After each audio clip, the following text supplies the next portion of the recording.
From a log cabin to the White House.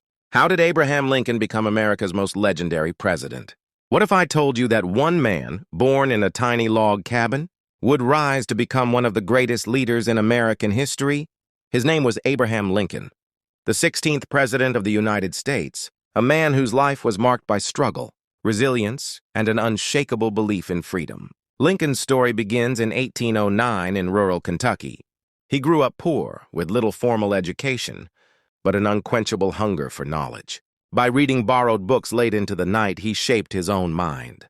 He worked as a farmhand, a rail splitter, and a store clerk before turning to law and politics. But what truly defined Lincoln was his vision for America. At a time when the nation was bitterly divided over slavery, he dared to believe that all men were created equal. In 1860, he was elected president, just as the country was spiraling into civil war.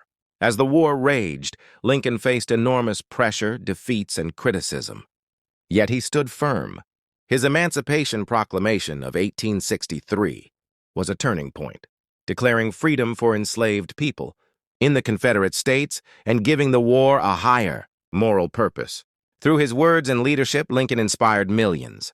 His Gettysburg Address, though short, became one of the most powerful speeches in history, reminding the nation that democracy is government of the people, by the people for the people. But Lincoln's life was tragically cut short. In April 1865, just days after the war ended, he was assassinated.